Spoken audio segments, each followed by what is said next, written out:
Hi everyone and welcome to this new video of the LEXIT Founders series. Today, instead of a top blockchain entrepreneur, we have a top tech entrepreneur, Manoj Saxena. Thank you so much for joining us.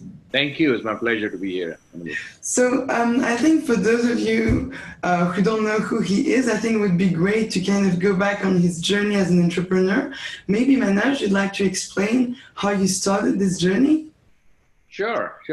So I've had a very privileged and a very interesting set of experiences in my past, for which I'm very grateful. I started my career as everyone does, joining a big company and getting into a management training program. I did that with 3M, which is known for innovation, and that's where I got hooked on to the whole process of coming up with ideas and building businesses around it. And in the late 90s, when I saw the internet come about for the first time, it just completely captured my imagination when I saw Mosaic, the browser, for the first time. And decided to quit my job from 3M and take $200,000 on 13 credit cards and launch my first startup, which when I look back at it was a pretty insane thing to do. I don't recommend it to other people.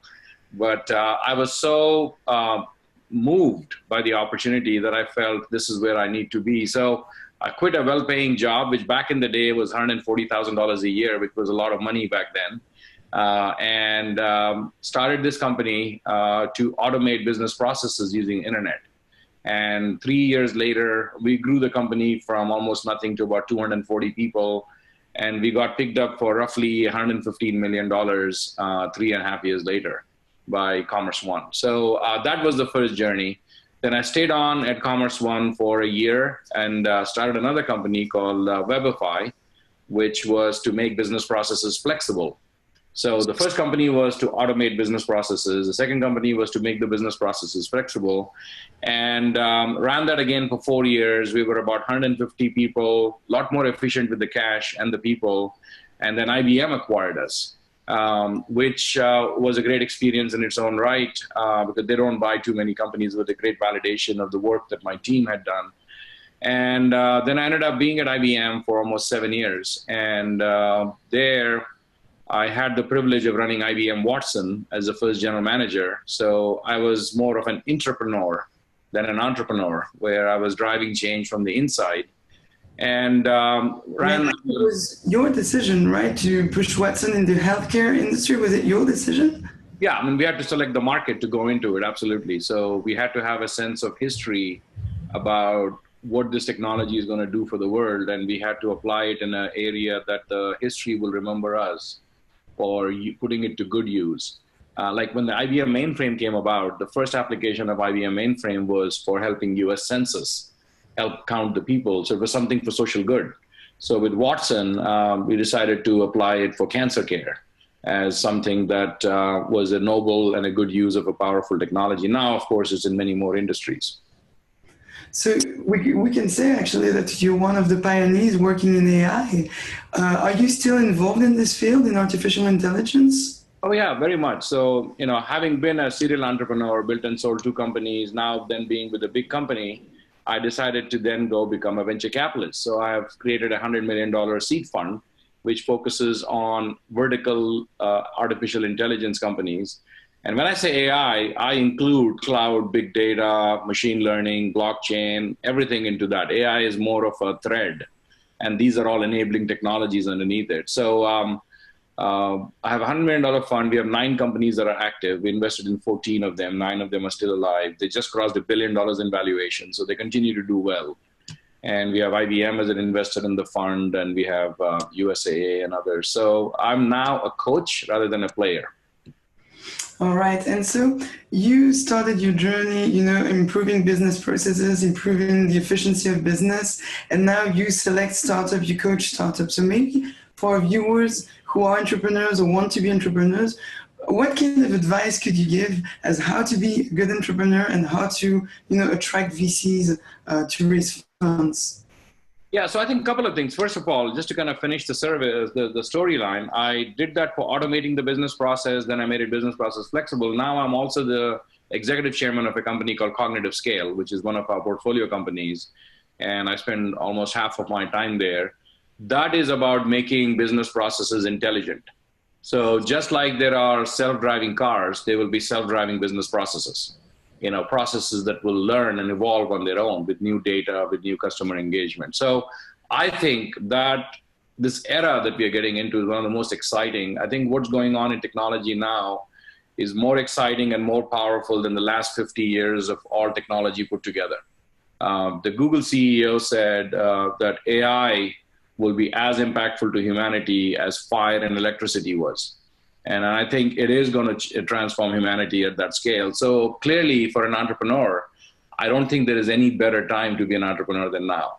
I think 10 years from now, we will look back, and just like Italy went through this Renaissance period, where there's a massive amount of innovation and creativity came out, I think we are going to have a similar experience here, where there will be this Cambrian explosion of innovation, and where people will take these various technologies, cloud, mobile, social, big data, IoT, blockchain, machine learning, and they'll start inventing new business processes, new business models, new business experiences. So there's never been a better time to be an entrepreneur than now, in my opinion. And in terms of what it is that makes a successful entrepreneur, I think it's a combination of things. One is it's the ability to have to look around the corner, the ability to see where is the market going, what is it that these technologies that are coming together can do in terms of making the world a better place. So you got to have a 3 to 5 year, maybe a 7-year vision as to how and where the market is going to be applying these technologies. So applications of technologies in a 3 to 7 year window, I think, is a one important characteristic. Not 20 years, 30 years, then it becomes Hollywood stuff. The second capability is to be able to communicate that vision in a very clear and compelling way, to inspire investors, to inspire employees, to inspire customers. So that's the second part. And the third part is the ability to attract and engage and involve the best and the brightest. Because at the end of the day, you need 3 things to build great companies. You need people, ideas, and capital. And capital is the easiest to get. Ideas are a dime a dozen. It's the people that is the hardest piece. So being able to identify the best and the brightest who want to join you on your journey, because doing a startup is one of the hardest things you will do in your life, and it's like a march across the desert. And you got to have people who are committed to hanging together and crossing the thing. So those I would see would be the top 3. Understand where the market and technology is going. Be able to articulate the vision of how you can build a successful business around it, and then be able to identify and enroll amazing people who can come fulfill their dreams and your vision together. All right, I think on top of delivering a great message of hope, you've given really useful advice for the entrepreneurs out there. And one of them was, so you need to be linked to know your market, know what you're bringing to your markets. And this is why here in the LEXIT Founders series, we're kind of trying to assess the current state of the M&A market. So maybe let me just tell you a few words on LEXIT, and then I'd like to hear about your experience in the M&A. So LEXIT is trying to build this blockchain-powered platform for mergers and acquisitions and intellectual property. So the aim would be kind of to have this Airbnb, of companies where you can buy or sell parts of your company, parts of, some IP, some code maybe. But also you can find all the experts you need to guide you in this process. So I think you have sold 2 companies, you've bought 6. Can you tell us a bit about this process? Yeah, so I think I'll speak to it 2 ways. One is what's going to happen in this M&A space over the next 5 years. And second is the process of how to go about it. I think what we are seeing right now is a tremendous amount of disruption of business models and unbundling of businesses. There is a massive amount of M&A that's going to happen, of the likes of it we have never seen over the next 5 to 7 years. And a lot of it is because these technologies are being used to bundle together new capabilities and unbundle old businesses. For example, the world's largest taxi company doesn't own any taxis, Uber. The world's largest hotel company, Airbnb, doesn't own any hotels. The world's largest movie theater, Netflix, doesn't own any movie theaters. And so on and so forth. So what these companies are phenomenal customer experience companies that they're using mobile as a way to drive new experiences, and then they're assembling the business behind it. And in the process, they're unbundling existing businesses. Your Dollar Shaving Club, the world's largest shaving blade company, that is unbundling, from Procter and Gamble, very high profit margin areas. So what we're going to see is digital disruption of business models and digital creation and mergers and acquisitions of new capabilities.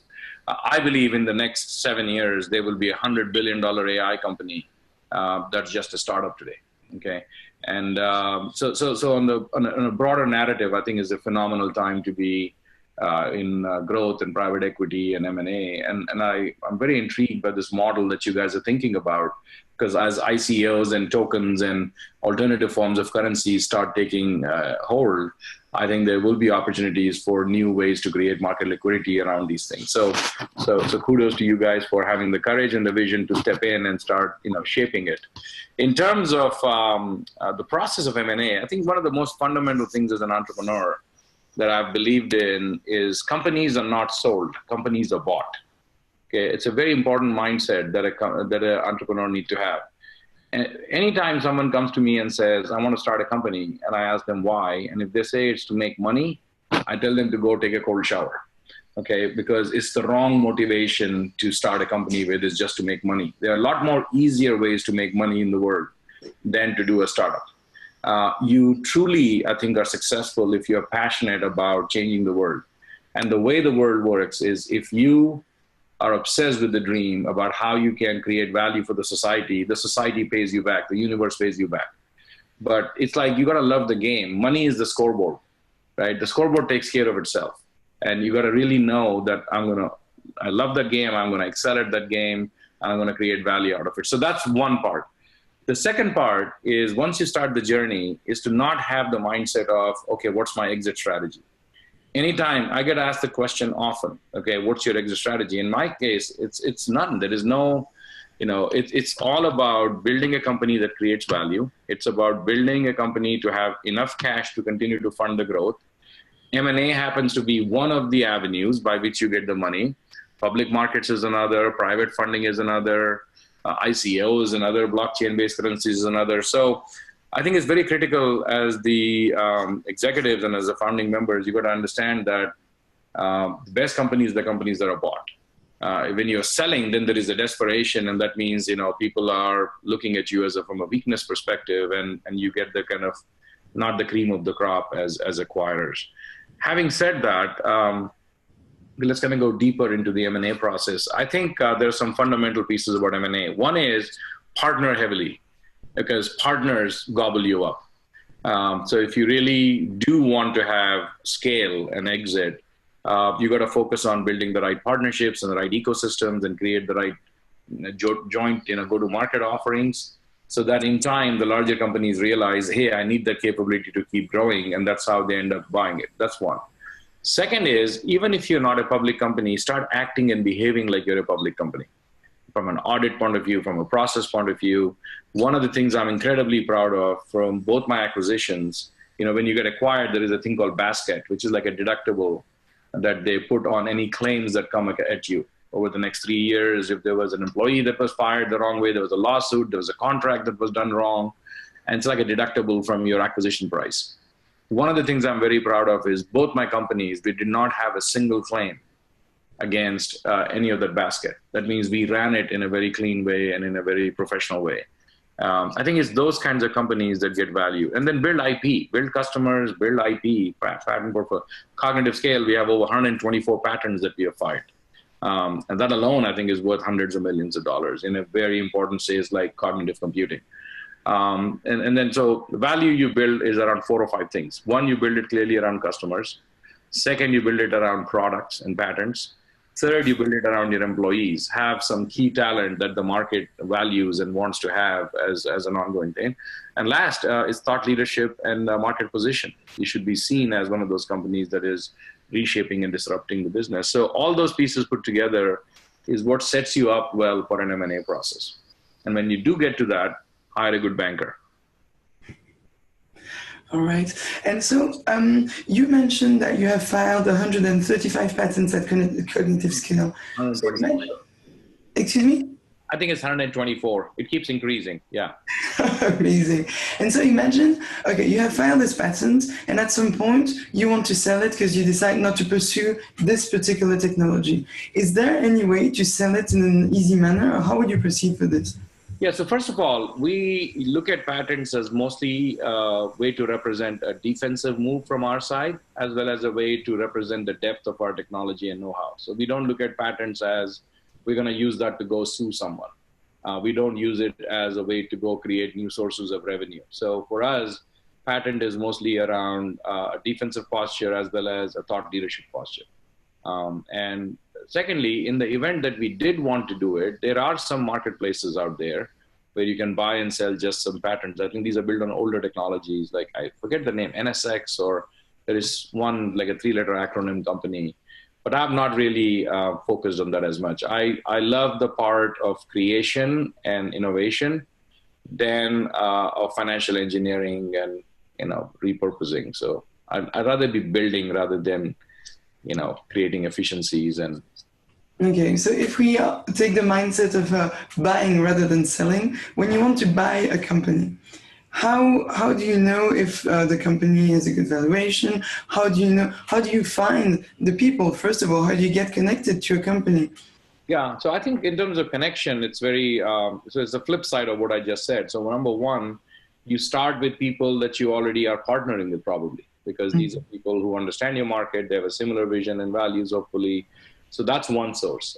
Second source, and that's, I would say, majority of those come from partners, right? People that you, second are, you get it from financial analysts and business analysts. They'll tell you who's the up and coming company. And the third is, what you hear and read in the press, or, customers when they start referring to you saying, hey, did you know about this company? You guys should really look at them. And then the last is about word of mouth in the street, the buzz about the company. But I think a big part of it is around a joint business that you have done with them. Mm-hmm. All right, so it's kind of about connections. You have to know the people. You have to know the people who know the people. All right. It's results, relationships, and reputation. Those are the 3 R's of M&A. Okay. And so imagine you find a good company to buy. Then what would be the process to buy it? How long would it take? How many people would have to be on board of this process? Well, it depends on the size of the acquisition, but typically the process would last anywhere, unless, and I'm assuming it's not a fire sale. It's something that's a good ongoing concern. Because fire sales can get done in weeks, but I think typically it's between a 3-month to a 1-year process. My first company, when we sold, it was like a 3-month process. The second company with IBM, it took like almost 9 months. Because we were negotiating a long time about the pricing and all that stuff. So it's a range of time between 3 months to 9 months or a year. And in some cases, you come to the altar, you decide it doesn't work, and you go away, and then you come back at it a few years later. Those I've seen happen too. Okay, well, thank you very much for giving us some insights in this process that seems quite complicated. I mean, when you look at it from outside. So I think before we conclude this interview, maybe I'd like to know your opinion on what you think is the future of AI, the future of blockchain, and what are kind of the opportunities in this field. So I think AI and blockchain are sort of like a marriage made in heaven. They're incredibly synergistic technologies. What you get from AI are self-learning capabilities. So, because every technology that we built in the last 75 years was built on rules, and rules don't learn. But with AI systems are built on patterns, and patterns you learn and you evolve. So I define AI almost like a self-driving car, and blockchain as the guardrails. It'll make sure that that car doesn't get off of the guardrail. So with AI, you get self-learning, and with blockchain, you get self-assurance. Because what blockchain is going to enable is an internet of trust. Because what you first had was an internet of information. Then we have today the internet of value, which is what Bitcoin and crypto is about. Where we are going to is an internet of trust, is the HTTPS of trust. That's what blockchain provides, where every piece of data, so as you run an AI, this whole issue of ethical AI and responsible AI is going to be an incredibly important thing, because you're building these digital systems that learn.